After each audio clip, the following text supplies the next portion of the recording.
Hey, everybody. Welcome to Slam Fry Radio, episode 416. It's August 5th, 2021. My dogs are joining us as well. I'm one of your hosts, Kelly. I'm Adriel. I'm Mo. And I'm Kyle. Hey, we did it. And even though that we don't have it in a proper order in the show notes, nobody was... we did well. It was fine. It was good. It was a good intro. Really well done. Oh, by the way, we are filmed in live. We are filmed in front of a live audience. The thoughts and opinions of the host are made up and purely for entertainment purposes only. I'm supposed to put that in now. I read that last week. You guys didn't. Everyone's thoughts made up. Yes. Yeah. On the spot. Yeah. We're all paid actors. None of this is real. Except we're not paid very well. Okay, I was well, going to say you're paid. I'm going to choke here. This is a simulation. We're not paid. There is no such thing as money. I'm sorry. We're all in a simulation. Who wants to take over what we did in guns? Because I'm going to make myself. Yeah, okay. What we did in guns this week is brought to you by the Calgary Shooting Centre, Canada's premier firearms retailer. Right now, they have the T3X Western Superlight ODG rifle. So think T3X, but like just a share, a little bit over 6 pounds. So super lightweight. You get them in 308, 6.5, 30-06, whatever FUD rifle cartridges you want to shoot a deer with, but it's light. Yeah. Whatever cartridges. and green.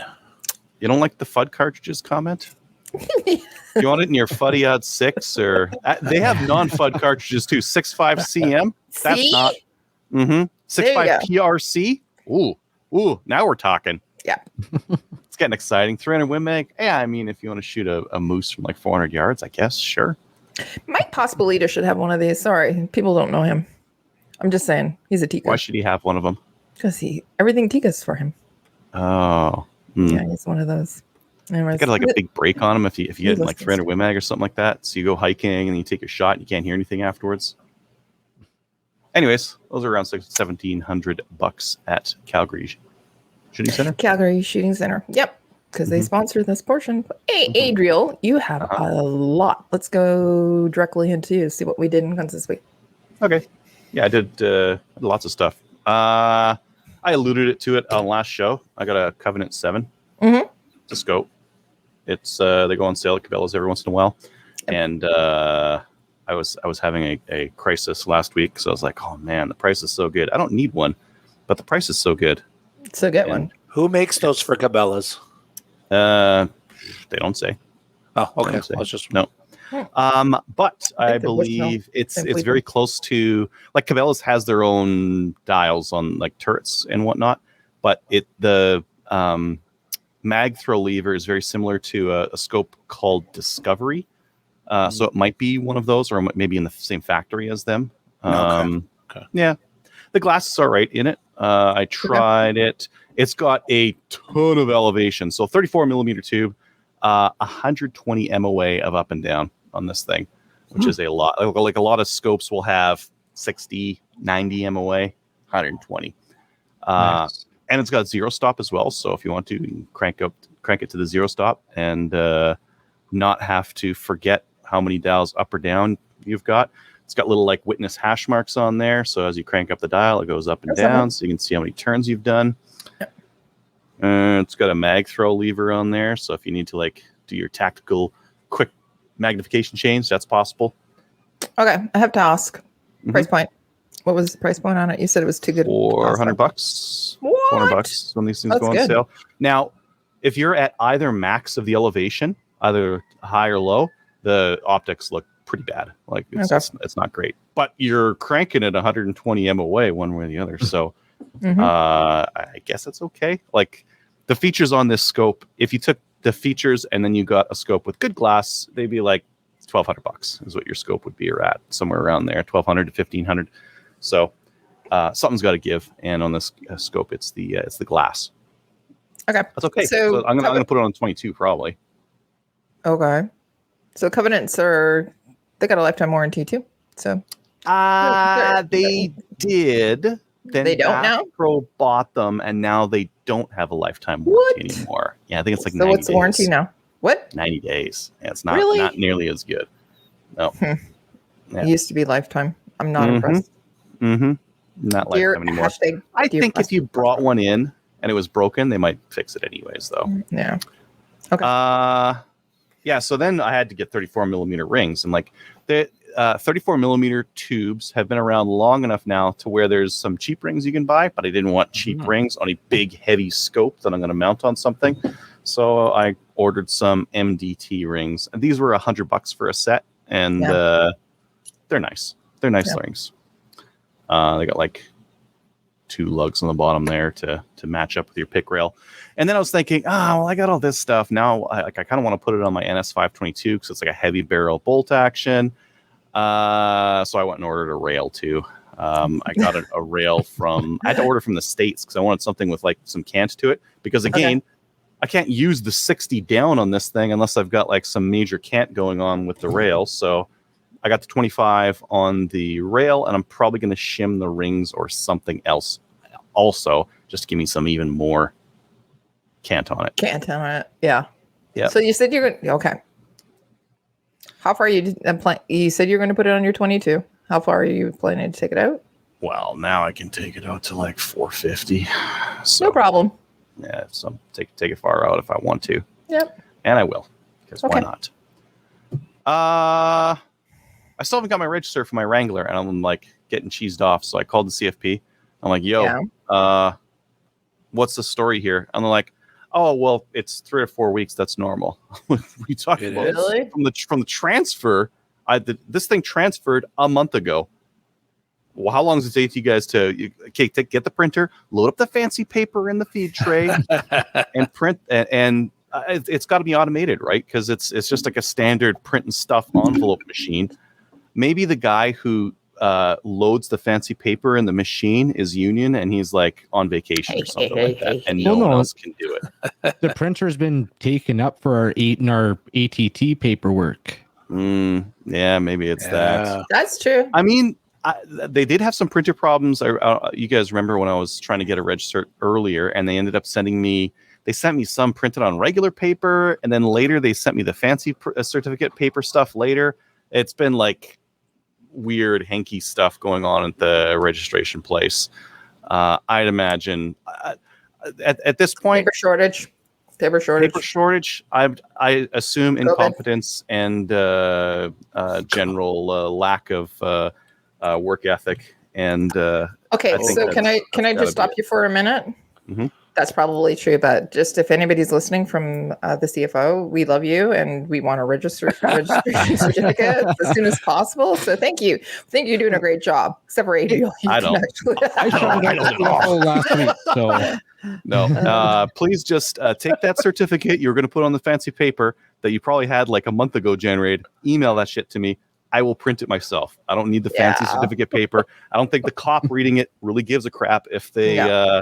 By the way, cops are not happy, by the way, too.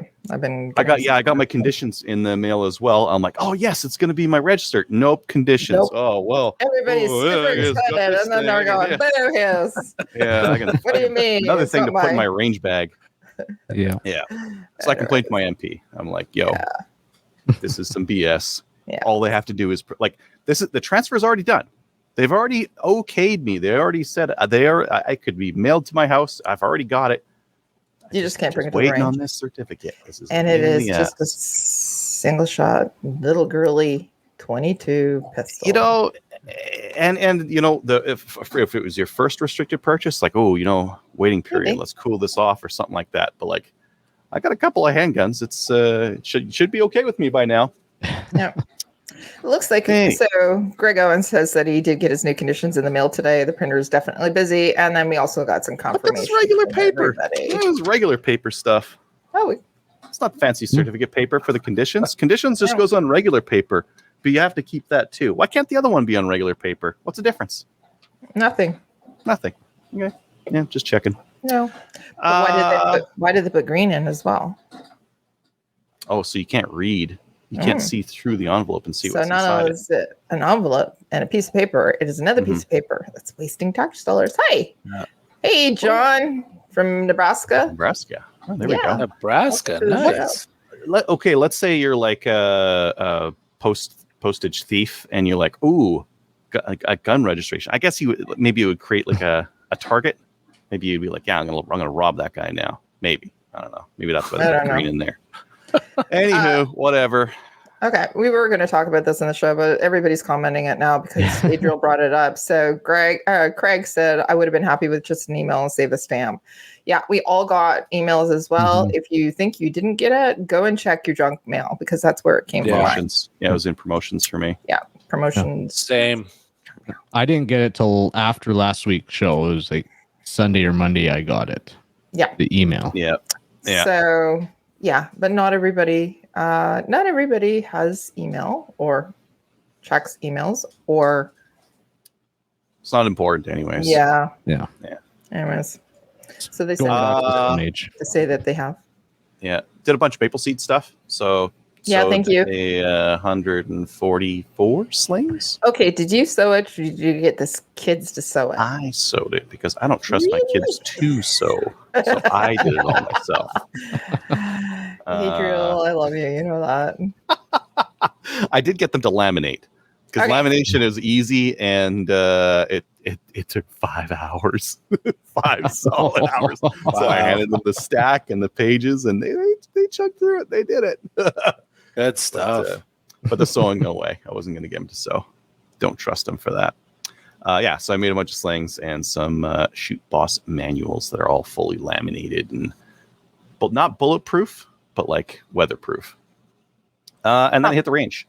The range with the kids, took them out, and I brought my WS MCR, which I put in a new ring mount on it because I wanted something a little bit sturdier. And I took it to the range. I was shooting it. I'm like, oh my God, I'm way off. I'm like a meter to the left and 2 meters down at 50. Like, holy crap, what's going on here? So I start adjusting and it's not getting better. I'm like, well, that's weird. Take a shot, adjust some more. What's going on here? It's like it's doing not the opposite of what I want, but like it's off. And then I noticed that I had it What mounted did you do? 90 degrees the wrong way. So the top dial was the right and left, and the side one was the up and down. I'm like, Rookie mistake. and I didn't have my tools with me, so I had to go home with the rifle not sighted in. Anyways, Was this the first time I've never heard Adriel get mad or swear? Like I've heard you swear before, but I've never seen you mad. Were you mad? Yeah. no, I thought it was funny. Damn it.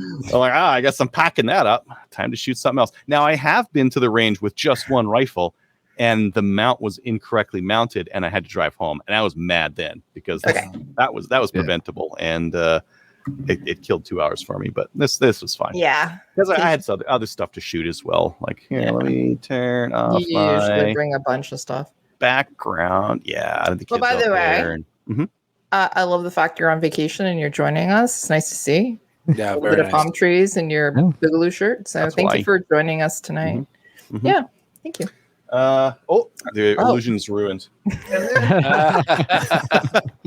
then I had this guy out shooting. This Sweet. is Very a Daniel nice. Defense Delta 5. Nice. And it's very nice. Yeah. Wolverine What do you think?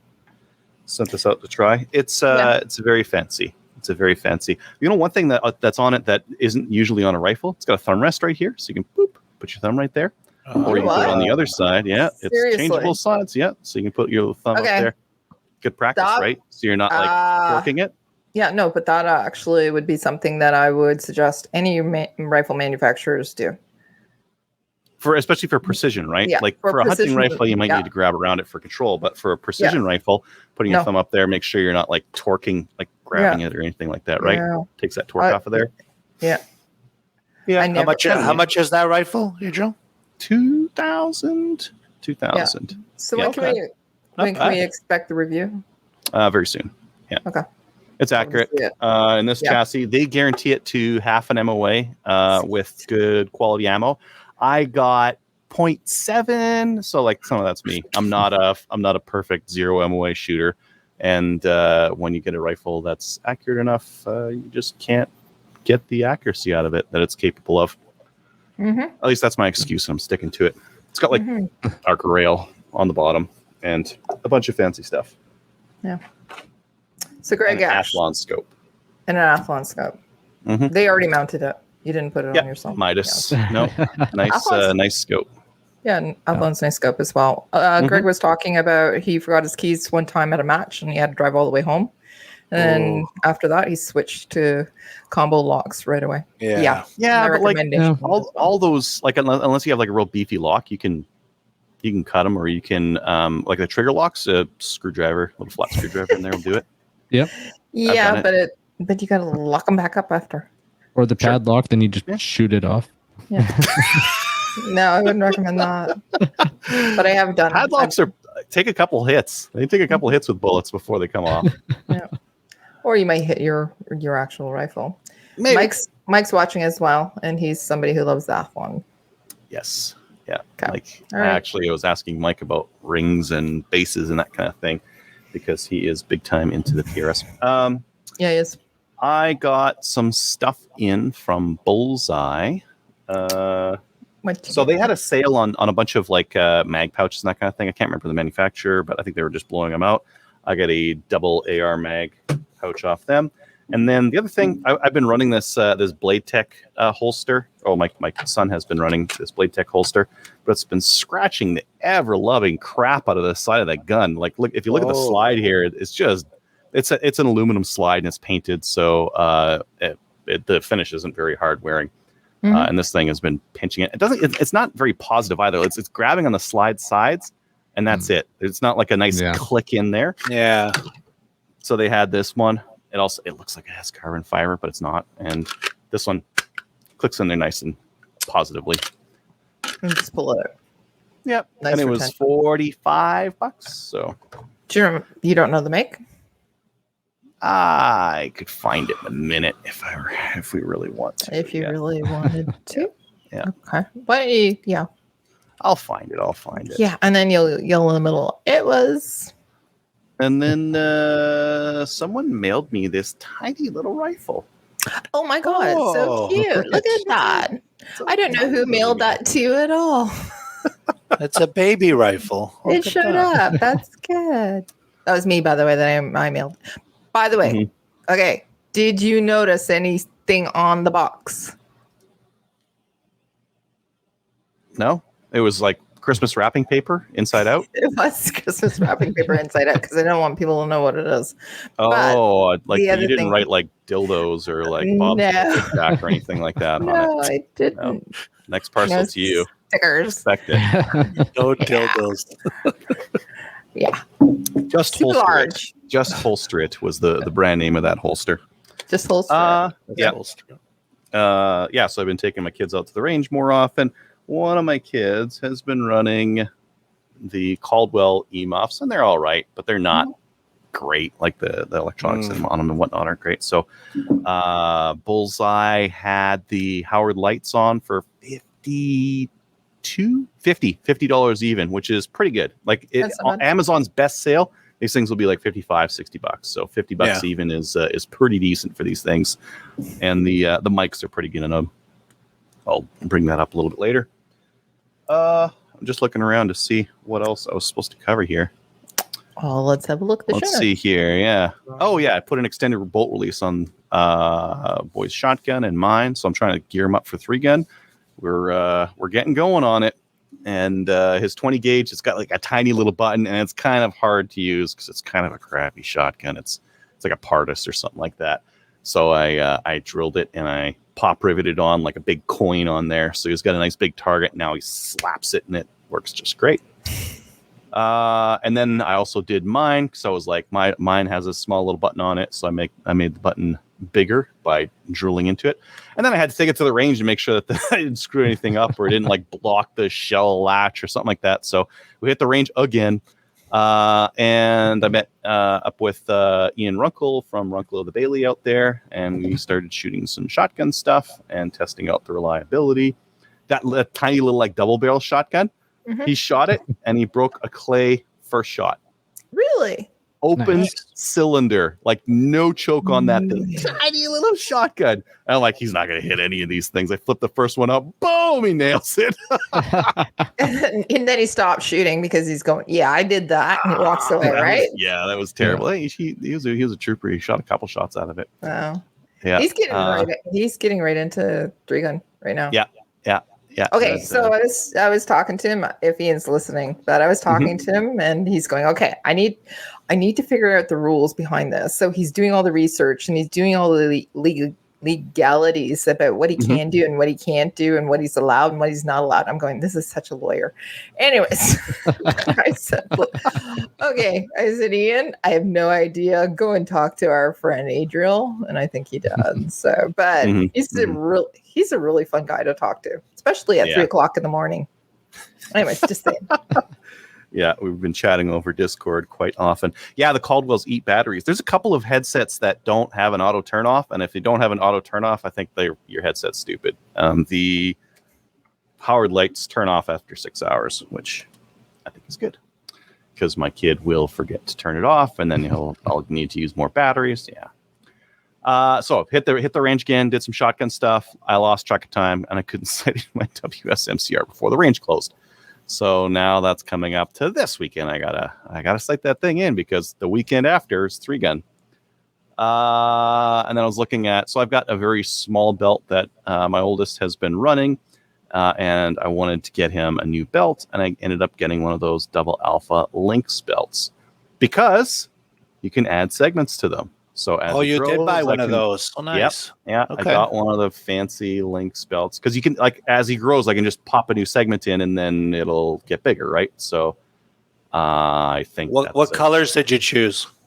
He chose black and red, and he wants to put the red ones where he puts his equipment, and then the black ones for the other ones, so he'll know like where to move his shot shell carriers to and all that kind of stuff. Very cool. And now I was talking to one of the 3-gun guys whose daughter competes, and he sent me some designs for a 20 gauge shell caddy that you can make out of PEX pipe. So I got some PEX. It's real crappy, but it's not a permanent solution. It's just a solution until you can shoot a 12 gauge, and then go for 12 gauge, right? Yeah. So I got the double alpha Lynx belt ordered. That's shipped. 25 MOA rail, and then I was trying these, and like they put quite a bit of pressure on the head, so I ordered up the gel cups for the Howard lights. They're like $29 for the gel cups, not like my other ones. They're like $50, so got those. And then Sako, whatever. They're doing $10 off every box of ammo, every box of 20, up to 10 boxes again. That's a thing. So I ordered 10 boxes of 6.5. And since I was ordering anyways, and I had a little bit more from GoTenda in order to get free shipping, I got 1,000 Barnell 55 grain burner 223 to tide me over until I don't know, until the 223 is cheap again. That's it. So my credit card is hot this week, and I need to like put it on ice, put it away from myself. Don't look at it for a while because I did quite a bit of ordering this week.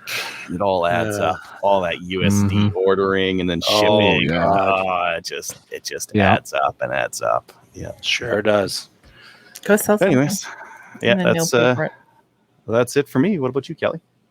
So I haven't been on in a couple of weeks, and in that couple of weeks, I did the usual things like going to SFRC, buying ammo, etc. And I did buy ammo there.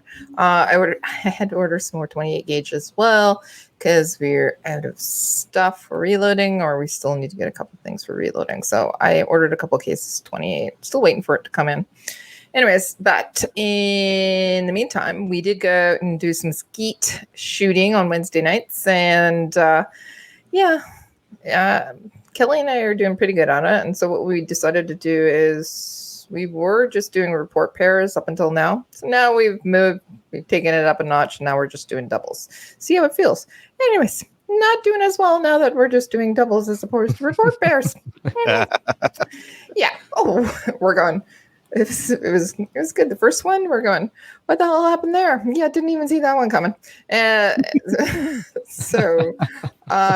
but it's more exciting, and we're starting to. Well, you might as well, right? You Yep. you might as well up your game when you're starting to get good at the other portion, just a bit. So had some fun with that, and as usual on Wednesday nights, it's nice to go out and shooting. We were talking about it, we're super busy, and to the point where we don't know if we can actually take the time to go skeet shooting, but we decided to do it anyways, and the reason is because we need to get out shooting, and we love doing it, and we meet and we can talk about things that are going on. So let's go out. And we used to have coffee or chocolate night on Wednesday nights, but it's much easier, much better, and much more healthy, and we get less fat if we, shoot skeet as opposed to eating chocolate fondue. Anyways, okay. The other thing that I did was I spent the entire weekend. So it was a long weekend here in Ontario, but we spent the entire weekend with the Ontario portion of the CCFR Gunny Girl calendar. We were in Kitchener, Cambridge, Push Lynch, I think it's called Push Lynch, area. Yeah, so we hung out there. I wanted to actually say thank you to a whole bunch of people. I know that it's not the shout out portion of the show, but I still need to actually acknowledge them. So to the ladies who were the models, those are CCFR ladies. They're all members. They are all shooters. Beautiful ladies, by the way. Our photography team, so Baz and also Mike, they made magic, basically. It was just incredible. I've seen some of the shots. I don't know how we're going to choose. Anyways, Phil Odell. Phil Odell is an amazing man. He is the owner of Odell Engineering. He provided some of the space for us. And when we ran into some issues with... rain, because rain follows me. And did any of you guys see the video of the rain / hail that was happening? No, I don't recall it. No. Okay. Nope. Anyways, there was a little bit of rain, so we had to make some alternate plans for our photo shoot. And we had a lady that came a little country, and I said, it'd be great if we could get a pony or a horse. And he says, hold on, working on it. So he got us a pony, an actual horse. And then he said, Phil, next time we would like a helicopter. Work on it. Anyways, he's going to work on it for us. So we went to his place. We took advantage of all the property that is around Odell Engineering, and we're able to take a lot of our pictures there. I also wanted to say thank you to Dean Carr from Dean Carr. He is the owner operator of Range 519 and also Select Shooting Supplies. He shut down the range for us to take shots at the range as well. And then he also helped out with obtaining some sites for us locally to go and take our shots at. And then he also provided us with both actual Phil and Dean provided us with some really, really cool guns as well. These guns are part of the Historical Society. So we got a Tommy gun, actually a couple of Tommy guns. Yeah, we got some really, really cool shots coming out for this calendar. It's going to be the best calendar yet. And then also I wanted to give a shout out to Jason M. He's somebody who contacted me and said, hey, you want some cars and that for your photo shoot? And I said, yes, please. And he lined up a whole bunch of his friends. They all came out and they saw beautiful women with guns, sitting on their cars and that. And they said it was the best day of their lives, basically, even more than getting married and having children, apparently. Yeah, so it was a really, really good time.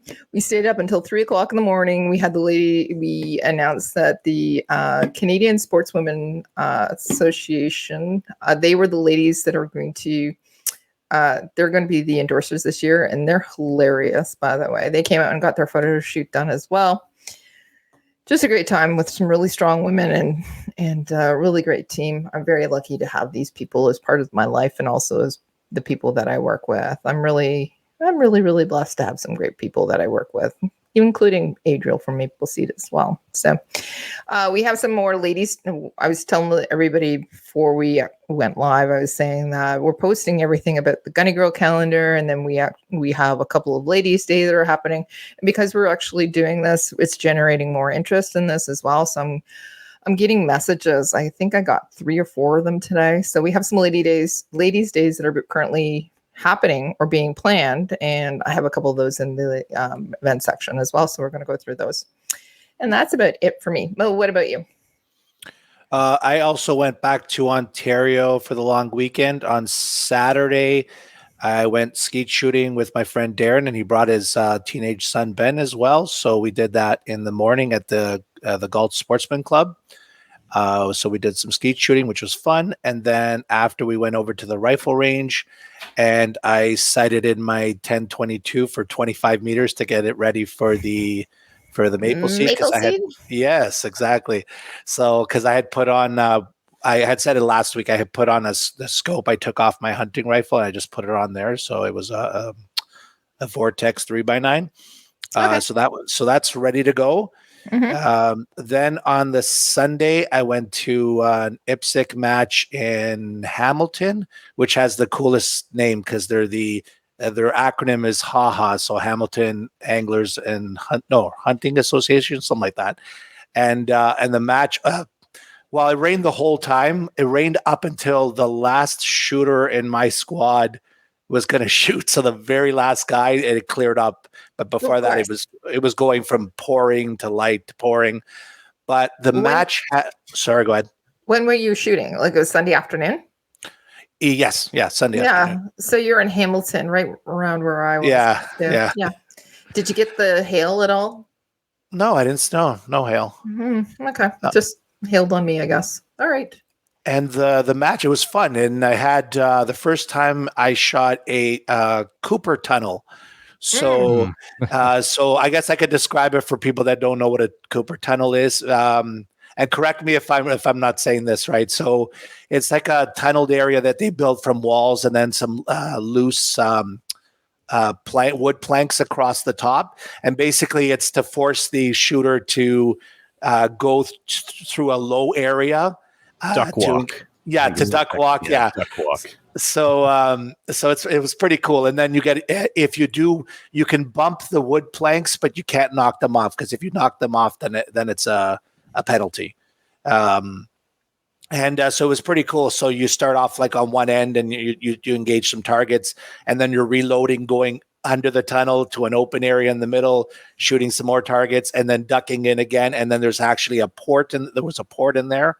So it made it really fun. So then there was another stage, was just like a mud stage because of all the rain and stuff. It was just mucky everywhere. So, but overall the match was fun and it went well. What else? I received my order. I ordered a couple of mags for the 22, also for the maple seed. So they came in, and 500 rounds of the Federal Gold.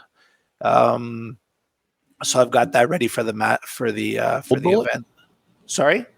Gold bullet? No, Federal Gold match. Yeah, Federal you're Gold. going fancy. Yeah. Oh, is that fancy? Yeah. I don't know. I don't know. Whatever help I can get for accuracy, I'll take. You'll it. be fine. So pretty much I have everything I need for the maple seed. I think I'm ready to go. And what else? I also signed up for a match an IPSC match in Quebec. That's going to be this weekend, so that'll be on Saturday. I'm looking forward to that. I haven't shot one in Quebec. Back up. Yeah. I thought you signed up for a match in Kingston on Saturday. No, I didn't. I didn't end up doing that. I guess I never told you, but it wasn't going to work. It wasn't going to work. See you. No, sorry. I'll come like down the road. I'll come to a match, but no, I wasn't going to work out. So okay. So I'm looking forward to the match this weekend, and I think that's it for me. How about you, Kyle? Just been doing prep for the IPSC match in Fort Mac this weekend. Shooting production optics. So I actually got out to the range, finally took the Zev to the range, get it sighted in and see how it shoots. And it's going to be interesting because it's definitely not my 2011. Okay. But it's like at least twice the trigger pull weight and probably about 5 times the distance to pull the trigger. So it's going to be an interesting match for sure. Have you tested, or have you put a scale on it at all? No, I haven't. It's the factory one from Zev. I'm supposed to be having a Timney trigger come. That'll be right on that 3 pounds. Okay. When is that supposed to be arriving? I don't know. I'm hoping soon. Don't know. Not before, obviously. No, because I hit the road tomorrow. Okay. Sometime, or probably around noon. Have you tried just, dry fire? It'll be fine. Yeah, well, I did a little. I have done a little bit of dry fire with it, and after seeing, I was pulling shots. I thought I was staying on the target, but then the paper tells the truth, and yeah, I was pulling them down. Okay. So it'll be. As I said, I'm just used to such a light trigger, and it's not. I'm just getting my excuses out ahead of time for when I don't do good this weekend. You'll be fine. So next week's show will be, that trigger is horrible. Yeah, exactly. Like I said, I'm already prepping for that. Okay. Nice. It's just a Zev trigger. It's total garbage compared to a 2011, right? Yeah. Well, yeah. Practically unusable.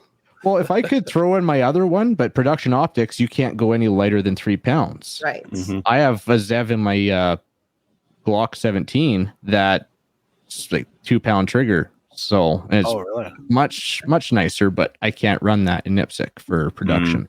No. Mhm. So, but I don't have to keep my gun in a box or fit in a box. So that's nice. Oh. So I can have bigger base pads. Okay, stop bragging. Brass base Bragging? pads. How is that bragging? You can have bigger brace pads. Never mind. Yeah. Okay. All right, Hef. Other than that, I thought as Hef you would get the joke, but apparently you don't. Sorry. Anyways, I got it in the end. okay, I am not making a comment on that one. That's about it. Just reloading some ammo, trying to get ready for the weekend. I'm not a great pistol shooter to start with, so don't expect good things this weekend. Okay, you're already again. Good you're times already- with friends. Lots Yeah. of time. How many talking. stages? How many stages will it be, Cal? 9 per day. Okay. Okay, nice. Yeah. Yeah, so they break it up. Basically, each day is its own match. So Saturday is its own qualifier, and then Sunday is its own qualifier. Okay. Okay. And how far is Fort Mac from you? It's about just over a 7-hour drive one way. Yeah. Oh, that's it? Oh, okay. No, that's it. I feel badly because it's a 7-minute drive to my match. So Well, this is one of the closer ones. 7 minutes, 7 hours. It's not that much of a difference. like Well, I if we can literally have them at Wapiti. I'm like 3 minutes from the range. Yeah. Yeah. 7 hours. Whoa. Whoa. Yeah. Everybody. Oh, and we're starting the construction on our rifle ranges. Get Congratulations. landscaping That's done awesome. and auger holes for poles next week, I think. So Okay. There's an IPSC match at Chaz on September 26th. yes, there is, and that is weekend before, weekend after Saskatchewan provincials, which I did register for as well. So end of September, I'm going to Regina, which is even further Oh. for provincials. Okay. Nice. So Craig Pierre wants to know how the smoker's working. I don't know if he's asking you okay, everybody here, who has a smoker? Raise your hands. We'll do counts.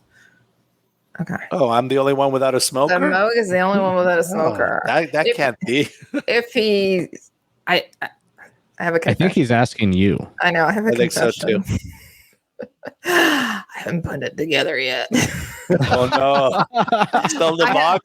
Like literally 3:00 in the morning, I'm starting to put it together. I'm going, this is stupid because I haven't had 2 days in a row where I'm home. Because if you're going to smoke, you might as well do it correctly, right? And you need to be there for a couple hours. I haven't done it yet. So I was thinking about doing it this weekend because I'll be home this weekend. SFRC. Yeah. That's Kelly, the new SFRC one. Yeah. So yeah.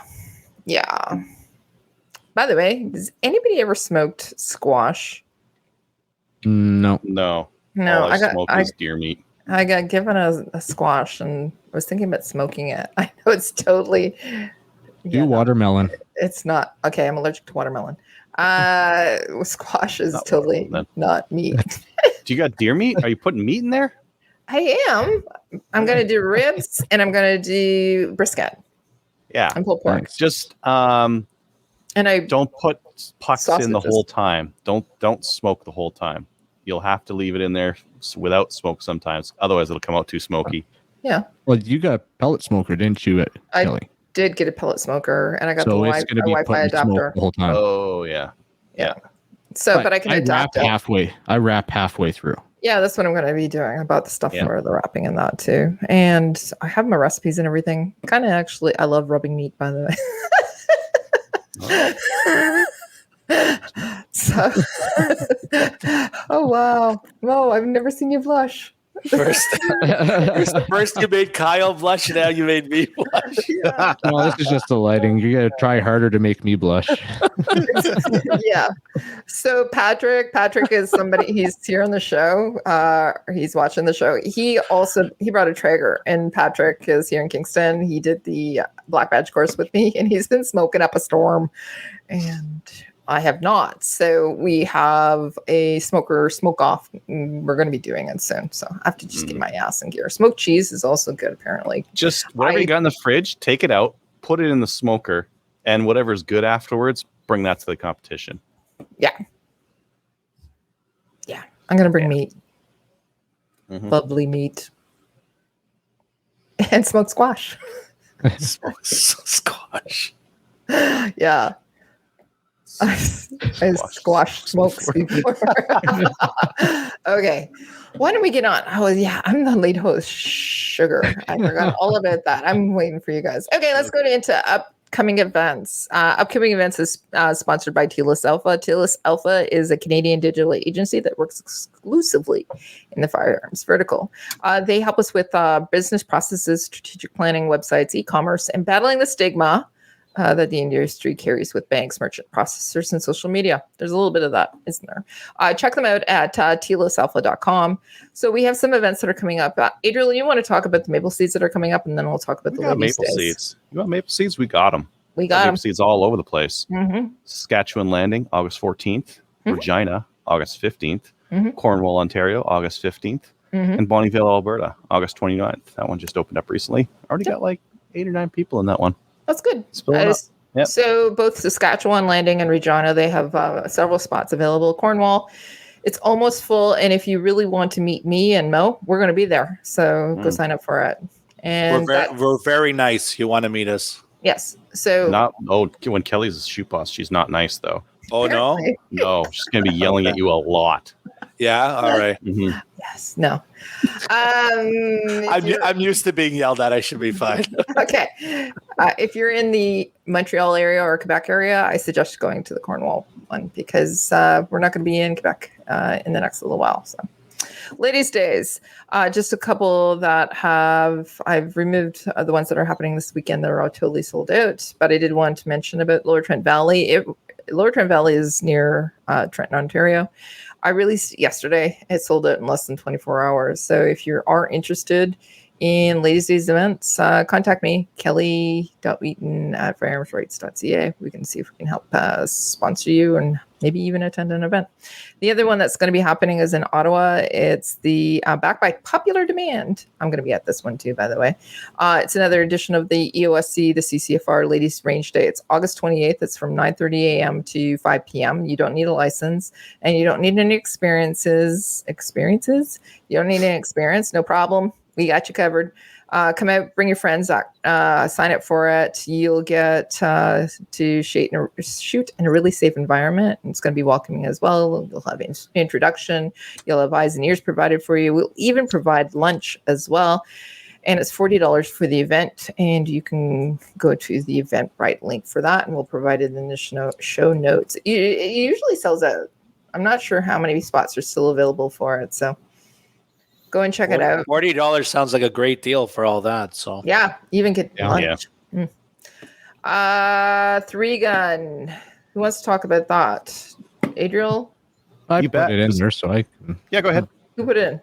I put it Wow. in just now. Okay. Yeah. Next weekend, August 14th, there's a 3-gun match in Peace River. So it's a Saturday. You can go to Mighty Peace 3-Gun on Facebook for info, or just show up at the Peace River range. They allow walk-ons. Wow. They'll be, That's cool. no limit. And because we don't get that many people out, usually it's less than 30 people out there. And it's they always put on a good match. Okay. Good food too. Yeah. Oh yeah, it's good food. They don't promise food. Depends. Are you promising? No, food? they don't promise food. But there has been. Christine has been dealing with the lunches, and she's actually from Grand Prairie, and she's been bringing like chilies up and whatnot for the matches at Peace River. So. Okay, so we're saying that no, the food is not provided, but it's usually there. Yeah. Okay. All right. Yeah, I think she's probably sponsoring it this time again, but I can't say for sure at this instant. Okay. So why don't we get into the news? There's a couple of things that have been placed in here. So there's one, it's a CBC article about the Alberta is being denied pepper spray. Go figure. We talked about this. So let's chat about it a little bit. Who put this in, by the way? I think I did. No, wait, Kyle did. I was going to. I came in, it was already in there. I'm like, oh, I probably already added it. Weird. Yeah. Okay. And there's 2,549 comments on it, by the way. Okay. Why don't you just give us a quick rundown on it, Kyle? Basically, it went through federal, and federal said no, because things are prohibited for a reason. And actually, you want a really good breakdown of this, Ian Runkle just did a video on it. But basically, the federal government said, no, you can't use pepper spray for this. We're not going to even look at it. There's the door. There's the door. Okay. Wow. So Weapons are prohibited for a reason. Those metal whips that we prohibited in the late 70s, like, oh, there was a rash of like whippings. Yeah, we need to get rid of those. And the Morning Stars, there were gangs running around with Morning Stars attacking each other. There's good reasons why this stuff is. I think the best one was like the spiked bracelet. That was that's a good one. That was after all those movies, with Chuck Norris, and then you had like The Outsiders, when boys running around with their bracelets with studs on them. Real issue. Cool. Real issues. Yeah. So we have to be mindful that all weapons are prohibited and have been prohibited for a reason, they say, as they are extremely dangerous when they fall into the wrong hands. When bear spray. But the thing is, you can buy bear spray and you can buy dog spray. Yep. That's pepper spray. And it's the same stuff that they sell for people. Yep. Like Canadian Tire has dog spray. It comes in a nice little cute pink holder that's like practically made for putting in a purse. And if you look at the comments, if you look at the reviews on that thing, half the people are using that for personal protection. No, and they're not. They're using it for for dogs. Yeah, the pepper spray is not illegal. The reason for carrying the pepper spray is what's illegal. Illegal, yes. Yeah. So it's not for use on people. However, if a dog is coming after you. But at the same time, if someone came at you with a knife and used the dog spray because you're scared of dogs, well, that's fine. Yeah. So it's like this is literally a law for you will only get charged if you are too stupid to know to lie to the cops. Yeah. Yeah. That makes it a bad law. But we do know that there's been some men that are kind of dogs. So, yeah. We can't. Yeah. No. It's crazy that you have to be like, no, I'm scared of dogs. So you have to say that. Don't not like my crazy ex has said he's going to kill me. No, that you will get charged. But I don't like dogs. You're like, cool, yeah. I hate dogs. A little corgi comes up to me, I spray him right in the face. That's what this is for. Okay, that's fine. Yeah. Although, anyways. Okay, let's get on to the next one. This one is something that just came out as well. I commented and posted it today, but somebody else posted it in here. It's the Calgary Herald put out a. This is an opinion. So this is an opinion article, and I don't really like how overwhelming the tone is on it.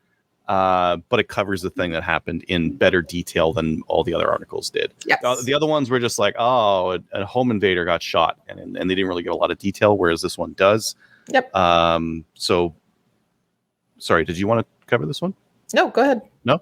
Long story short, some meth-fueled person kept breaking into this house, beat the homeowner with a baseball bat on one of the occasions. Came back in and was, I don't know, sleeping on the bed or something like that. Scuffle ensued with the homeowner. Homeowner metered out some 12 gauge justice, and that guy is no longer. So It was a third occasion. So the actual last incident Good. where he was he took a bat to the homeowner. think of all the savings on the prison, and this is like fantastic for it's justice. It's good, solid justice. Okay. So when I originally read the article, I was wondering if this was somebody who was involved in like a retribution, like home invasion type of thing. It wasn't. These people were renting. These people were renting, and the person was familiar with the people that rented previously to it. By the way, I used to live right around the corner from this place. Yeah. I used to live in Penhold, and I know that house. Anyways, so yeah, the homeowner had a shotgun. He struggled with taking the safety off of it, and he was able to hit the person. And then when the cops came, so the RCMP came, he was arrested, obviously. And then when the investigation happened, then they made the decision not to press charges. He had a 13-year-old, I think, and a 17-year-old in the house along with his wife as well. And this guy was getting beaten, and I mean, he was seriously injured. I think there was 10 or so shots to the head with a baseball bat. So, jeez. Yeah, he gets arrested. Wow. Well, and charges dropped, thankfully, I believe. But this opinion article is mostly like hounding on like, how come this guy was back in the public so quickly? Like he invaded this guy's house twice and beat him up pretty good with a baseball bat on one of them. Like, so it was a series. So the first two were literally days apart, and he was there. Again, it was he was meth fueled, and I think he was going back to. He's familiar with that household. The last one was they had actually left and gone on vacation because of the basically they didn't feel safe in their home. They wanted to get away, and then they came back and they found him. They found him in their bed, and then the perpetrator took it back to the father and children. The wife were there, obviously. And that's that. Yeah. So, I think I was talking to you about this separately, Kelly. Like the drug use in Alberta is crazy. And in Edmonton specifically, it's getting really bad. And there are some like little pocket communities that are also seeing like really, really bad meth use and a lot of this kind of stuff happening as well. Drug use is increasing over anyways, but I think COVID has also impacted that. Last year. Absolutely. Very bad. Yeah. Okay. But the article is basically about the boomerang effect. The guy gets arrested, gets out, gets arrested again, gets out, and gets arrested, and then comes back and our justice system. Okay. True. All right, let's get into new gun stuff. The legal donations before we move forward. Legal donations. We don't have any more legal donations that have been logged by the CCFR. If you do make a donation, let us know and we'll give you a shout out. But you can still go and do a sign. If you want one of those really cool neon signs, go to their website and click on the front page there. They're doing a $10 donation or entry will get you into a ticket to get one of those signs. Really cool. Those are like $2,500. So, and it gets shipped free to you. And then it's really cool. Put in the man cave, the lady cave, whatever cave. So, all right. New gun stuff. Can't say lady cave. Come on. Why the hell can we not say? Okay. Go ahead. Lady cave. Okay. I had to switch this over to the new gun stuff. Okay. New Gun Stuff is sponsored by Bolt Action Coffee. Slamfire is now a brand ambassador for Bolt Action Coffee. The coffee is roasted in small batches, and you know what? It's some of the best coffee you'll ever get your little hands on. So send it to your house by going to boltactioncoffee.com. Use the discount code SLAMFIRE, all one words, capital letters, and you'll get a discount, and they'll love us forever. All right. New Gun Stuff. Don't make your batch with love. All the other ones, no such luck. That's correct. Yours. I think they're doing once a week now. They've moved it up to once a week. So, and it's at the beginning of the week. So if you want something, put your order in now. It'll get shipped out to you by next week. Okay. Cool. New Gun Stuff. TNA is making an improved WK-180C upper receiver and a fancy schmancy bolt that's like nickel plated and stuff. So you can get like a nickel carrier and cam pin, oversized cam pin, and they say it's slick as shit, cycling even dry. That's on the product page. I love their product page. Slick as shit. I love that. Is that the real? I love that. Fancy schmancy nickel carrier and cam pin. Yeah. These guys do. They don't mess around. Right. Mm-hmm. I just read through it. Special promotion. Pricing will not last long. The boss man won't be in good mood forever. Yeah. Okay. Yeah. Anyways, that's cool. So if you wanted a fancy upper, or if you were going to get one of those other cool lowers and then pair it with an upper, there's your upper. Mm-hmm. So that's kind of neat. The other thing that they had that I just noticed today was they have upgraded oversized Type 81 charging handles. So if you want something that's a little bit oversized, they got it. A drill bit and tap. Oh, you drill and tap this thing in there. Ooh, caveman. Nice. All right. Next one down from there is a message from Frontier saying Ruger stuff is too expensive, so they're not going to be selling a lot of it anymore. Really? Oh yeah, more or less. That's what they're saying here. Prices have been steadily rising. They've been looking at a couple of projects and they decided to thin up the herd to free up some space. Okay. So they do have a 10% discount on whatever Rugers that they have in stock right now. So that's neat.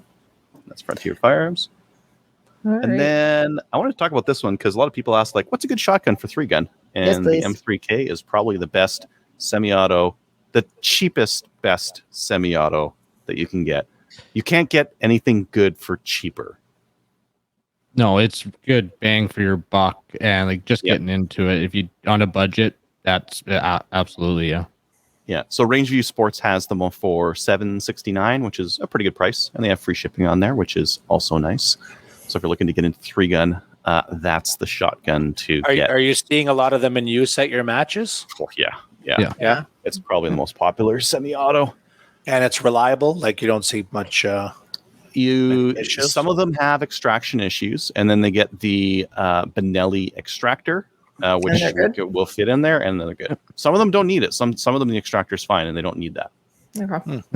It's inertial, so it's clean. Like your gas operated shotguns are all right as well, but you do need to clean the piston on them, unless they're the Remington Versamax. But the Versamax is kind of heavy, and the Versamax is also like 1,200. Oh, okay. No, I think the Versamax is a little bit more than that, isn't it? I don't know. I haven't looked at the prices. Like they have I'm not a fan of the Versamax, so yeah, they're quite heavy. Yeah. One thing with the M3K is it is a little bit more felt recoil because it is inertia and it doesn't have the buttstock structure of like the Benelli, so there's a little bit more felt recoil, but you can even get like a limb saver butt pad on there, and they are really good. Yeah. Cool. All right. So Craig also agrees. So the Stoger pump and semis, pretty good stuff. Okay. That's it for what we've done in guns. Let's get into the main topic. Tonight's main topic, we're going to be talking about, I don't think we covered it enough, or we haven't really talked about it. What we're going to do, not really in detail, but what we want to do is we want to do a little bit more in-depth topic of ear and eye protection, especially what's available to you for eyes. And then we're going to break it down to ears protection and what we use for the specific disciplines, and just a little bit of chat about it. I know Adriel has been doing some reviews on all of this, so we thought we would get him on, and well, he's on here anyways. Thanks for having me on. Thanks for coming on. Yeah, nothing but I'm on vacation. Yeah, even though you're in Hawaii. Okay, let's start with eyes first. So, what types of eye protection does everybody have? And let's talk about disposable versus non-disposable, and then we'll get into some other things as well. So I kind of like the idea of disposable because then you can treat your eyewear like crap. You can scratch it, and when you're done, just chuck it. They're $10, right? $10, $15. You can buy eyewear. You can get anti-fog glasses for $15 on Amazon. Yeah, you can. Mhm. Or you can buy the spray for them as well. So, But don't spray, just throw it out. Just use it until you're scratched and oh, chuck okay. it. But Mhm. all right. So for me, I do not use other protection other than my glasses. What about you, Mo? Do you wear anything else on top of that? Or do I you use have those glasses? I use those Hunters HD gold ones that I showed on the show a bunch of weeks ago. So I use those for my IPSC matches, pretty much for everything. And based on what I paid for them, I do not throw them around. So they go into the nice sack and holder after the match. Or I use them to drive home, but no, I take good care of those because obviously Those Your are not prescription? disposable. they were not the throw. They're prescription. Yeah, so Yeah. there's no way I could wear not a non-prescription pair of glasses, or I wouldn't be hitting anything. That's for sure. Yeah, so when I had those are glasses, my. I just use glasses. What about sunglasses? No, No. I don't have any that would be ballistically rated. I've got tinted safety glasses, but no sunglasses. No sunglasses. So it's No. specifically you prefer disposable. I used to, now not so much. Now I've been running these. What are these? Smith Aegis safety glasses, and they're like a nicer pair. They're $100 or so, and they come with clear and tinted. So I just have both of them in this carrier. I don't really like the soft carriers because I tend to throw like all my crap into a big bin, including heavy stuff. And this is probably like not the best protection. I got these for these are $2 on eBay, and you can just order a whole pile of them. So I got a pile of these. These are a little bit harder and provide a little bit more protection. I would definitely recommend, if you don't have like a carrier, just like go on eBay and get a carrier like this. Yeah, it's $2 Yeah. or whatever. Or you can even go to the dollar store and get it. Yeah. Oakley deck cords, wear them all the time, and they're hard to scratch. That's Mike. Okay, so if you have a disposable pair, okay. Disposable. I say disposable, but really, what I'm saying is like $10 or $15. I take them around and rip on them, and then once they get scratched up and they look like trash, I just chuck them and crack open another one. Okay. And one of the reasons why I ask is because I wear my glasses, and I know that blowback and everything will scratch them, especially if I'm down beside shooters. And those are lovely, by the way, Adriel. Those are awesome. Nice. And I will go through glasses, and it's a little expensive to go through glasses, especially if they're prescription glasses. But if you wear, I carry several with me to all the events that I go to, so that people have them. And Amazon has bundles and packs on for $1 a piece or whatever, and hand them out. What about people? I know that most ranges have eyes and ears as a mandatory. Okay. But I also know that there's some events that happen and people refuse to put on their eyes. Yep. Specifically long range precision or anything like that. They think that it actually affects their ability to see their target. So what's thoughts on that? I mean, it's all fine and dandy until you got a hot round and it sprays the brass out the back, right, straight into your eyeball. I mean, if you look at where your eye is on a lot of bolt action rifles, the back of the bolt is like right in line with you. So good way, like you might not lose your vision from something like that, but it's a good way to get a bunch of crap in your eye. You're running a brake on gravel or something like that. Now you're going to get dust cloud. That crap can get into your eyes. So like, even if you think that the risk of losing your eyes is low, there's still other reasons to wear eye protection that I think are still good, despite the risk of losing your eyes.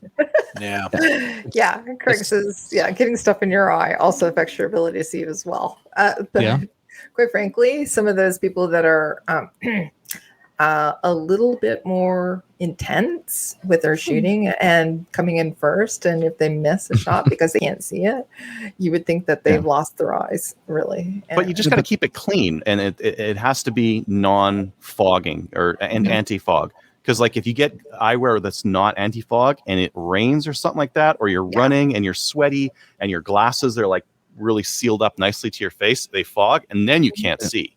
Mhm. Well, and then there's technologies coming out like I'm running the Tombstones, Mhm. and they're prism lenses. They're supposed to be designed to help pick up targets faster, and it comes with a few different lenses. So clear if I'm inside, and then if it's just a cloudy day, it's just a little bit lighter of a lens. Tinted, yeah. So Is that for specifically for clays? no, this is just for target shooting. I use them for clay shooting and everything, but then like you go to a clay match and guys are running around with Pilas. Those are $1,000 pair of glasses formulated for clay shooting. Mhm. And they're $1,000. Wow. yeah, go check them out. Like they're nice, but yeah, they're $1,000 pair of glasses. The Tombstones, I think they're like $300-400 for the kit with and the arms just detach and that. But yeah, the prism. So there's that technology out there where it's actually your safety glasses are designed to help you pick up your target better. Mhm. So just I like go the to those. ability to swap to something tinted too. Like if the day's like gray or something like that, go clear. If it's not, I swap in these guys and they do the same thing like you're saying. They pop them on there and away you go, kind of a thing. So I have gone from just doing disposables to carrying around like a nicer set that Oops. Do you guys have a preference for the different types of glasses that you use for different discipline, or is it you just carry the same glasses for all your disciplines? I go same for everything. Yeah, I for go the everything. same. One thing I will say, if I'm going to shoot with muffs on, though, I gotta have a thin arm on it, on the temple on the glasses. If they're not thin, I'll get a headache over the day. So like these ones here, like they're razor thin where the muff goes over top your head, so you don't hardly feel anything like jamming into your temples. Yeah. But like some of the other ones are quite thick and they hurt and they break the seal too. If the arm or the temple of the glasses is too thick, it can affect the seal of your glasses against your face. These ones are super thick. Yeah, but it also helps with the right types of ears as well. Yeah. If I'm going to go with plugs, then it doesn't matter what glasses I wear. I can wear anything I want to. Okay. So anything that you recommend for eyes specifically, or just go with what you can afford? Anti-fog. Oh. Well, yeah, get an anti-fog spray, but go with what you can afford. I like those glasses, but there are times where I'll just won't put my contacts in and I'll wear them just my normal everyday glasses. Okay. Yeah. Ooh, I got these ones too. These ones are like, this is like some cheap like supply store stuff. Look at them. Look at them arms. Also super thin. Yeah. Oh yeah, those ones. Yeah. This is like these are cheap. Like these ones are like factory worker style glasses, and they're like $4 to $10, like pretty expensive. Oh, some of these have like a mirror finish on them. Don't get any of the ones that are like a little bit like smoky with a mirror finish, because what happens is they're for use indoors. You go outdoors and you get any light in from the corners and it reflects into your face, and it makes like shadows all over the place. So I definitely wouldn't get any of the smoked mirror style, which these ones are. Okay. I don't wear them. Not outside. Mike actually says that you can buy a pair of here, I'll bring it up. Wiley X Sabers. Yeah. SF4C for $40. Yeah. Okay. Those nicer ones will have better glass, better like they won't they might have better coatings on them, so they don't reflect and gather light as poorly as some of the other ones do. Mm-hmm. So they might not scratch to shit if you abuse them. Well, that's like what I was going to ask. do. What do you want? What do you want out of a set of glasses? Besides, I like protection? fit, comfort, and clarity. Not fogging up. Not fogging up. Yeah. Saving your eyes when you get blowback or even slagged. You'll never know though. Like you'll never know if your glasses are going to do that or not. Like that's one thing I wonder about with like just regular eyeglasses is whether they would stop something as well as a purpose-built like ballistic glasses. Like they might not stop a pellet or something like that as well. I don't even know. So Which which I mean, I could try it out. if you got an old set of glasses, hit him with a cylinder bore shotgun from like 30 yards or something like that. It's like 7.5. See if they go through or not. All right, I can send you some glasses. Anybody wants? I would test it. Okay, I'll send them. I'd do it for sure. Yeah. All right. I got a bunch of like old sets of like safety glasses I could compare it to. Yeah. See if they would stop 7.5 shot.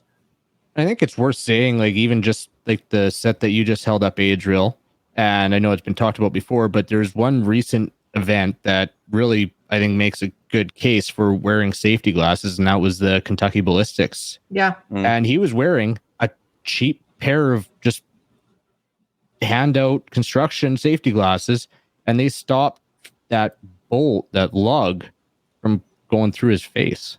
Yeah. And he said if it wasn't for that, he would, probably would. Oh, it broke his orbital bone in 3 places, but otherwise it was perfect. That one probably would have killed him. Yeah. Yeah. So just glasses. Yeah. Just cheap pair of glasses. So, okay. The lenses on the Wellies are thick, and that's with triple C's. So you know what that means. It's extra thick. That makes it thick, yeah. Okay. So they will stop anything. Okay. Yep. One of the reasons that we were going to be talking about this is because a lot of people have been asking about ear pro, and specifically what types of ear pro we would recommend, what's available on the market. And again, Adriel has done a recent review of them. How long ago did you do the review, by the way? I know the comparison probably about a year ago. I don't know. I have a better one I'm doing right now for comparing the microphones on emuffs, right? Because there's such a big difference in the quality between them. Mm-hmm. So I'm still working on that one. Honestly, like I think the way to go for like 90% of shooters out there isn't emuffs. I think the emuffs are limited in use cases, and I think earplugs are better. If you're going to be shooting like rifles or shotguns or anything like that, you get your cheek rest in there, you break the seal at the back of your earmuffs, all of a sudden they're not good anymore. Yeah, you can double plug, but like, why don't you just wear earplugs to start with? Yeah. They're good. They work all the time. Yeah, they give you like really good NRR. The noise reduction on earplugs is really good. Yeah. Like this is what I typically run, these little laser lights, because I got small ears, like real small. So like these laser lights are a little bit smaller than the typical ones, like those cone foamies or whatever. These do like 32, 33 NRR, 32. Whereas set of Howard lights is like 22 or something like that. These aren't good enough if you're running like a braked AR or a pistol or something like that. They're not really good enough. And as soon as you start talking about messing with the seal with glasses or with getting a cheek weld or something like that, all of a sudden now they're not even doing that. They're not even hitting the rated amount. They're hitting much lower than that. So typically what we'll see people who are running the Howard lights, they'll double plug if they're doing something with a breaker or anything like that. And then when you do see the cheek weld, you'll see their cup actually come off their ear like this. And then there's no protection whatsoever because they can't get that cheek weld. They can't get their face or their cheek on their stock. So I know that I wear different things for different disciplines. So if I'm out shooting around a skeet, I'll just put in a couple of foamies, like I use those. But if I'm on the range all day and I'm surrounded by people shooting, I will wear my Peltors with my silicone cups just because you can hear people around you, right? With the earplugs in, I kind of feel like separated from the conversation. People are talking, but it's like you cannot pick up what the heck they're saying. And it's like Charlie Brown's teacher. I've been used to that. But so like and Craig actually commented on it, and these are the ones that I like. I got a box here, the decibels. So you molded, but you mold them yourself, and they're level 31. And you Those can would be pull interesting to compare. Yeah, so you get them, and where is it? So that's how they come. blocks, and you boil water, throw them in there for 5 minutes, and at the end, you let them cool down. And you stick them in your ear, and then you have a molded earplug for $36 on Amazon. Nice. Those are $36. Yep. Oh, but they're not electronic. They're just custom molded. No, they're not electronic. Oh, Yeah. okay. Because like the only to get reason I haven't gone electronic to the custom ones, you're $1,000. oh, they're so expensive. They're so expensive. Yeah. Yeah. I've seen a couple of guys with the custom molded electronic earplugs, and they're like, "Oh, that's a really great idea. I like how like your ears don't sweat when it's like 30 degrees." How much are they? Hundreds of dollars. Yeah. I don't want them that much. Yeah. But I they really are, want a set, but yeah, there are people here in Canada that specifically do them, and they do them for any of our national teams as well, and they'll travel across the country. And now, if you have Yeah. benefits, a buddy of mine actually just told me this. If you have benefits through work, you can, if you get the right place, they will like bill them as hearing aids. So your benefits we're can not- actually help. we're not cover them. talking about fraud here. Well, no, they're electronic. They're a hearing aid. They help you hear better. That's Yeah. it. That So if doesn't you- sound like fraud. No. No, If you work they in an amplify the environment, sound, and if you work in an environment that has a lot of noise, like in a shop or something like that, you can get them done. That's correct. It'll help Yeah, you some hear it. guys have industrial jobs, and they Yeah. can expense safety equipment, and maybe you use your safety equipment for shooting too. Just saying. So, do you all wear different ear protection for different things? Absolutely. Yeah. Yeah. So, Yeah. tell me what you do.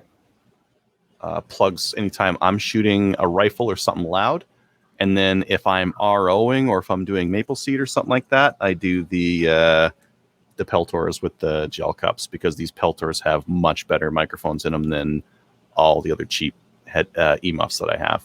Mhm. I can put these on, and I can locate things by sound, just as if I didn't have them on. Mhm. Mhm. And my other ear muffs, not so much. Which These are the worst. Which These ones are Walker Slim, Yeah. Walker Razor Slim. The sound on them is good, but the Yeah. microphones are garbage. They're just Mhm. terrible. Are You can't they? tell where things are coming from. The wind is bad It'll cut on it them. out. Like, yeah, I the microphones are bad. The speakers are great. If you just wanted to get a set of muffs to mow the grass and listen to tunes on, these would be fantastic. So, that's what I use mine for. My Howard's. I have Yeah. a pair of razors. Well, actually, technically, I don't have them because I loaned them to somebody and I don't know where they are. And I never got them back. Doesn't matter. They're gone. They're You gone. need them anyways. You're in a better place now. Yeah, but the other thing, it has to, if you're wearing electronic, you have to be able to hear, you have to be able to, the mic needs to pick up. And Yeah. the other thing it has to do is you have to be comfortable in them. And those ones are Mhm. not comfortable. I get a headache probably within 15 minutes, 20 minutes of wearing them. So They put a lot of pressure on. Yeah. Yeah. A lot of sideways pressure. The Howards do too, but with the gel cups, it should be good. Mhm. Yeah. No, I Some can of wear these are I can quite wear them. loud. Yeah. The, I can wear the Peltors with the gel cups for about 16 hours and still not have any problems, no headaches or anything like that. I can wear them all day. I do wear them all day at Maple Yep. Seeds and that kind of thing. These now one thing to say, the Peltors don't get as loud as some of the other ones do. So if you do double plug, if you put earplugs and emuffs on, the Howards or the Walkers get quite loud. So you can really crank those things up and get through the earplugs a little bit better. The Peltors don't really get that loud. Mm-hmm. The only time that I ever doubled up with both my Peltors is when I went to a PRS match. When I went to Meaford, I had to double up with both of them. But other than that, I typically don't have to. Yeah. Yeah, because I mean, if you're just ROing, these are fine because you have a good seal. You're not going to compromise the seal by getting a cheek weld or anything like that. Mhm. And they're fantastic for hearing stuff going on. Mhm. Yeah. Okay. Well, I got the Howard lights, and same thing. Like if it's hot out, I'll throw my plugs in. But if it's decent temperature or cooler, if I'm ROing, yeah, I'll throw on the Howard lights. Do you have the gel cups on there? No, I don't. It's just how it They got comes. gel cups on Amazon for $29. I might have to order some. makes a big difference. Yeah. The gel, like the foamy stuff, when you push your glasses against it and you look at the cross section, it leaves like a lot of air gap there. The gel just kind of smushes around it, and it gives you a really good seal. Yeah, and Absolutely. it doesn't pinch, it doesn't push in on the glasses. It just kind of like flows around. Goes around. Nice. Yeah. I've liked the Howards. Like Gabriel said, after 6 hours, I find the mic hasn't been great. I find myself always turning it off, back on again. Maybe I just got crap batteries in there. No, they auto turn off after 6 hours. Yeah, but within 6 hours, I've been having to do that, I think. Oh, I see. So that's where I think I might have just crap batteries, but I use them on the lawnmower, plug-in music, and that is something that's nice. That's one thing that the Peltors don't really do. They have some proprietary plug on there. Yeah. So like you can't plug in tunes. And some of the really nice ones do Bluetooth, and then you can. That's more of like a lawn mowing thing though. Like I don't know how many people go to the range and they're like, yeah, I'm going to shoot and listen to people, and also I'm going to listen to some tunes at the same time. There's a lot going on there. I was watching the Olympics, and the skateboarders all seem to play music as they do their skateboarding routine for the Olympics. Maybe you could do that for Three Gunner IPSC or something like that, right? Play some like pump up music. You'd be like, some Metallica or something like that. Get out there. Yeah, no. as long as you could hear the commands, I don't see anything wrong with it. Yeah. No. Craig says that he has a pair of Caldwells, and he just bought them from Amazon, and they're the low profile ones as well. Caldwells are super cheap, and they're good. Yeah, they're cheap. Yeah. And the sound's not bad on them. The sound on these things isn't bad. The cutout is the older style where it just like stops, and then it turns it back on afterwards. The nicer muffs will compress the sound. Yes. So with the nicer ones, when it's loud, they still send some sound through, just not a lot. Whereas these ones, as soon as they hear a sound, it's just like, I turn off, and now I turn back on, and it's just like it's a fixed like half-second turn off or something like that. Mm-hmm. It's not the end of the world. I don't think it matters. Yeah.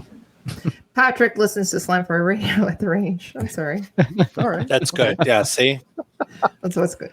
Yeah. Like that's good. That's good use. That's good use of it then. Yeah. Okay. Looks like I sold some gel cups because William just ordered some. Listen, if you're going to go and get a pair of electronic Ear Pro, just go and get the gel cups. You're going to be thankful for it. You can get the seals with your iPro. It's just going to be so much more comfortable for you. They look terrible though. Like when you look at them like off they look so weird, and you're like, that's not going to work. Like, that's so gross. They're not that nice smooth of the other one, but you'll think they're better. They're pretty smooth. Have you had the MSA ones at all? Yeah, I have them. So. The motorboating ones. Ooh. Did you buy them because you heard us talk about them on here? I can't remember why I bought them, but I think they're great. Like they're comfortable to wear for hours, and you can hear everything. Like if a couple of guys are talking about their dates last night 50 meters away, you can hear everything. Not that I want to be listening to that, but you can hear everything. And they are super comfortable, and the gel cups are really good. Mm-hmm. They just weren't cheap, but I plan on keeping them for a long time. So did you get them off Amazon? No, I forget. It was a small store. I think it was in BC. I can't remember. What was the cost price on it? $420? No, it was $320, $330 something. Yeah, $330, and it was it's still not bad. There's a place in Calgary, 911 Supply, SRS something tactical. Yes. Does that sound right? Calgary. That's in Calgary. SRS. Yeah, I figured it was West, but I couldn't remember if it was BC or Alberta. Yeah, it's SRS tactical because I couldn't find too many places that had it, and that was the best price at the time. That's where I got my Peltors from. Yeah, and I don't regret buying them. They've been great. So because I bought my first pair when I first got into shooting was from Bass Pro, and they were like the Range Max or something like that. I think that's what they're called, and they were terrible. That the battery kept coming loose. Like every time I would shoot, like any movement, and the battery would just come loose, and then there would be no sound anymore, and I'd have to open them up. You'd have to take off the cup, reposition the battery, and so that got annoying pretty fast. So I still have them somewhere, but I don't use them anymore. And then for anything else like non-IPSC stuff, I use like the plugs, and I like these ones because it comes with this lovely string, this lovely orange string, and then obviously I don't lose them when they're just hanging off my neck. And then I think that they get a good seal with these, like what would you call it, ribbed. It's ribbed for my pleasure. Yes, yeah. So these I think are really great. Like, and they get a good seal in there whenever like I'm shooting skeet or rifle stuff, and so. Okay. What about sharing Ear Pro? Not a What's chance. your thought? Okay. Muffs, I'll hand out muffs, but not inner ear.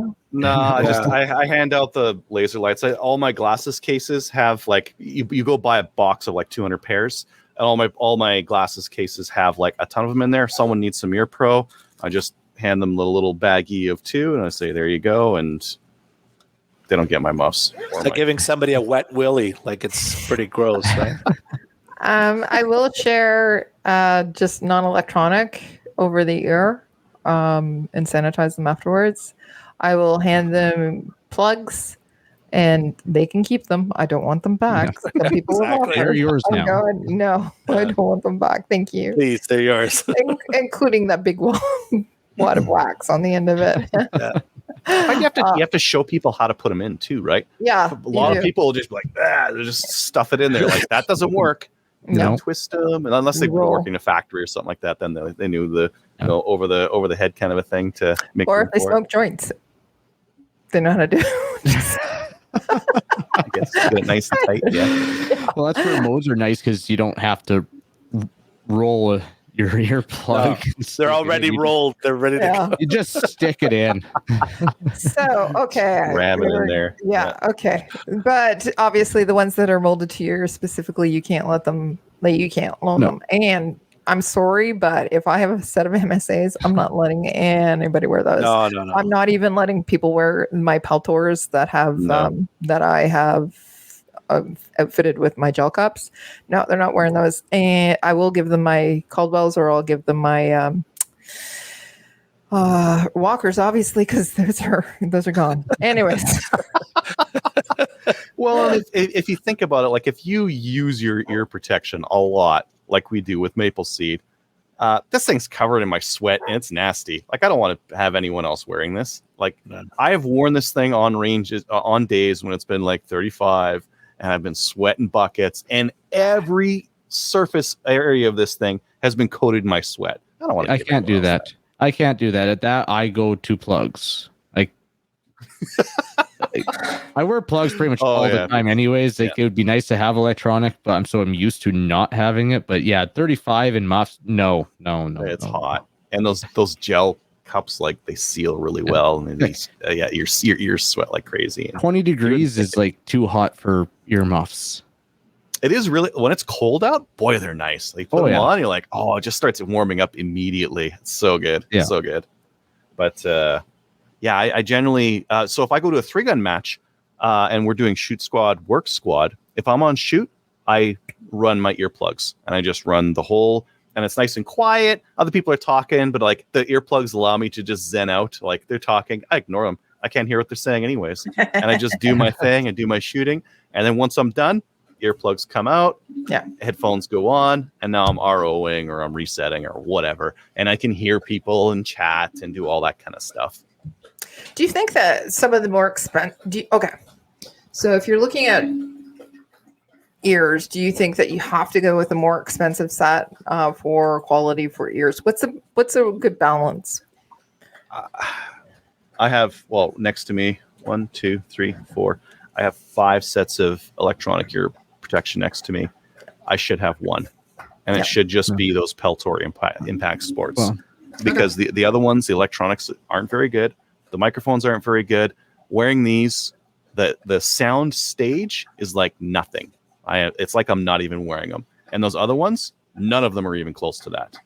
It's wild how bad they are compared to these. Okay, So it's- yeah, I would just get one of these. If I was going to shoot for serious and I wanted like good proper muffs, I would just get a set of these. I wouldn't bother with any of the other, even though those other ones are like $50. I wouldn't bother with them. Okay. If you're going to get a pair of just inserts, what would you got? Just In recommend. ear, Yeah, inner spend the ear. $35, get the molded ones, mold them to your ear, and like I like to between throw my out two my pairs, waxy I'm ones. $100 in at most between my electronic muffs and my molded earplugs. Right. And Yeah. then just carry a few if you're taking people to the range and give them to. Yeah, I have them for work and that, so usually in the door of my Well, truck or something. Yeah, and I mean like budget's I still have something my to think molded about for as work, well. but Yeah, because like you're mentioning there, the budget is a factor. Like I didn't get Piltours for my kid. I got the Howard Lights because I'm not spending $150 on his ear pro. yeah. And that, Well, but that was $100 between two sets for me. You're right. Like I think my kids is like not even $25 for his muffs. And actually, I don't even think I paid Passives, him. We right? just end up with muffs. I don't know why, but we end up with ear muffs. So we got cheap ear muffs that we put on them. You just got cheap passives for the kids. Oh yeah, they're not electronic. Yeah. The like you can get a cheap passive set that has really good sound deadening on them, and for like $20. Yeah. And they're comfortable, and you can just slap them on a kid, and like even those little earplugs. It's hard getting earplugs in like a 7-year-old's ears. It's hard. Yeah. okay. But it's one thing. Don't skip on Ear Pro or Eye Pro if you're bringing your kids to the range. They need their ears and their eyes for the rest of their life. And you need your Absolutely. ears and eyes for the rest of your life. That's why we actually are talking about it. Adriel, where can people go to find your comparisons, reviews, etc.? I'm gonna do a new one that's gonna be awesome. I'm gonna take each of these. I'm gonna clamp it on my fancy mic, which is through the power of editing and not showing right now. And I'm gonna clamp them on there, and I'm gonna talk, and I'm also gonna blow some wind across them to show how they reduce wind noise and what the mic to mic sounds like. So you should be able to hear exactly what they sound like. And as well, I'm going to use the aux jack on them to see how they sound with music piped in. And then that will tell you whether the microphones are the problem or the speakers are the problem. Okay. And then we should include there some of the places where you can get them as well. Like I don't think you have a set of MSAs at all, do you? No. No. My buddy has a set. I could get some. You should do that as well. And then also tell everybody where you can go get them. SRS Tactical has like really good prices on a lot of Ear Pro. Bullseye had the best prices on these Howard Lights. And then if you just want like boxes of earplugs, Amazon. Yeah. Okay. Yeah. All right. Always protect your eyes and ears. They're important. But if you want to check out the varying things about them, the pros and the cons, go over and see the honeyyearguy.com. He'll put out a link for it in the next little while. So Yes, it's going to be awesome. okay. Why don't we get into, let's say, listener feedback. Okay. So listener feedback is sponsored by Armory DC Gunsmith. Armory DC Gunsmith is a full-service gunsmith who specializes in firearms refinishing. He offers hot bluing, parkerizing, Cerakote finishes, as well as wood and refinishing. Should be wood refinishing. I don't know. Anyways, check out his online inventory of new and used guns and firearms accessories and more, as well as optics at dcgunsmith.ca. You can also check him out on Instagram and also on the Facebooks. He's there too. Go over and say hello to Denny. He's a really nice guy. Mm-hmm. All right, we do have an email. Let's get to it. It's from Ed. Kyle, we haven't heard from you. You want to tell us about it? Slamfire crew. I am an older guy who likes old technology, which you can often upgrade. I just received my Sig Sauer P226. Yes, I'm that guy. Back from Black Box Customs in Calgary. I had the slide milled RMR cut for a Hellison 508T and the whole gun Cerakote in dark gray Sig with a battle-worn finish. Their customer service is outstanding. They go above and beyond to help you in every way possible. They even picked up parts they couldn't source from the Calgary Shooting Center. Awesome. I have to go now. Apocalypse Now is waiting for me in my VHS. I love the smell of napalm in the morning. From Ed. Awesome. That was good. Wait. Let me share the screen so I can show you guys what it looks like. There it is. Oh, Ooh, nice. Yeah, it's sexy. yeah, I like it. Mm-hmm. It can be used in the apocalypse too. It looks like too. Grey Box Custom. We had them on the show before, and obviously Calgary Shooting Center. They're one of our favorite stores as well because they sponsor the show. But yeah, thanks for sending that in. And you know what? VHS is not dead. It's coming back again. Yeah. Just saying. Okay, that's it for feedback. And we've been keeping up with feedback as we go through the show as well on Facebook. So Patreon. We do not have any new Patreonies, but if you'd like to support the show, go on over to patreon.com, go to Slamfire Radio. If you would like to sponsor the show, we'll send you out some stuff. And make sure you send us an email too and give us your address so we can send that out to you. Okay. Shout outs. Adriel, got any? No. Okay. Not this week. Not this week. You will next week. All right. Mo Beta. To my friend Darren and his son Ben, it was fun shooting with you guys on the weekend, and that's it. Okay. Kyle? No, not this week. Definitely have one next week, but no, not this week. Okay. I do have a whole bunch, so that's why I waited till last. I wanted to say to Dean Carr, thank you so much for hosting us at Range 519 and Select Shooting Supplies, and also for this bomb and hat that I love. By the way, these hats have no button on the top, so there's no pressure points, and it feels like you're wearing a t-shirt on your head. I wear a hat every day. These are my favorite hats, this one and my blue one from Select Shooting Supplies. Go over there and buy it. But also to Dean, I wanted to say thank you for providing us with some of the historical firearms and also being our armorer for our shoot, as well to Phil Odell for providing us with locations and being one of our armorers for our shoots as well at those locations. So thank you very much. And being superstar hosts for us as well. To our photo shoot team. So Baz Kanda is a field officer for the CCFR, but he's probably the most talented photographer I've ever met and seen. He does fantastic work. And his lighting crew, which is one guy, his name is Mike, and he's also a field officer for the CCFR. We feel really blessed that these guys join us every year and do our photography for us.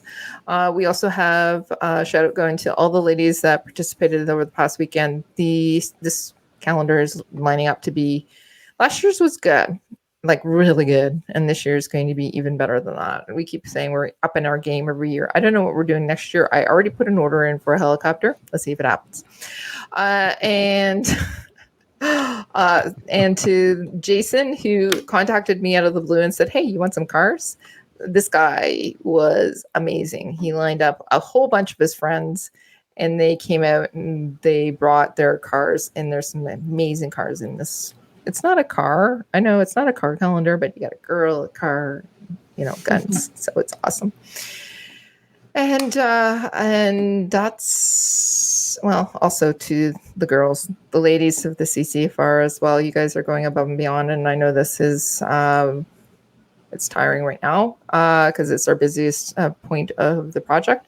We work on this all year round.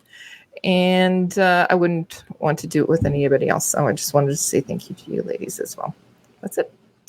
So let's sign off. So go check us out on Gun Owners Canada. We post over there, and we also have a thread too. You can talk to us, by the way, if you do check it out. Say hi. We're over there.